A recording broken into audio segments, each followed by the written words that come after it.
Since 1990, Eurofound's European Working Conditions Survey has analysed the working conditions of EU employees and the self-employed. In 2021, the COVID-19 pandemic meant face-to-face interviews were not possible. Over 58,000 workers in the 27 EU member states were contacted by telephone to understand the kind of working conditions they were facing during the pandemic. The 2021 findings are preliminary, but confirm that, while around one-third of employees, 35%, continued to work from their employer's premises, 12% worked exclusively from home, at least some of the time during the pandemic, and that women were more likely to work from home than men. Unsurprisingly, working from home was more prevalent in some sectors.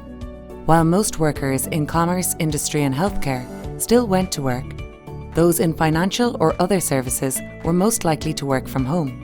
Managers and professionals, but also clerical support workers, experienced the highest share of remote work.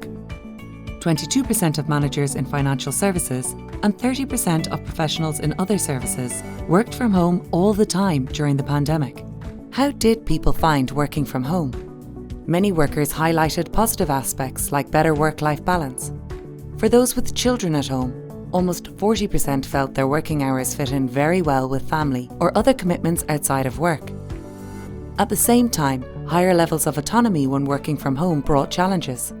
25% of those working from home reported working during their free time daily or several times a week, and remote workers were more likely to work long hours. Higher levels of physical and emotional exhaustion were reported by those who continued to work from the employer's premises. But levels of anxiety were higher among those working from home, with 37% suffering from anxiety over the past 12 months, versus 30% not working at home. These preliminary results point to many advantages of remote working, such as greater autonomy and a better work-life balance. But risks are emerging too, with longer and more irregular hours, the loss of social connections, and a blurring of boundaries between work and life. What is clear is that if remote work is here to stay, it will be critical for policymakers to consider the benefits, but also address any risks.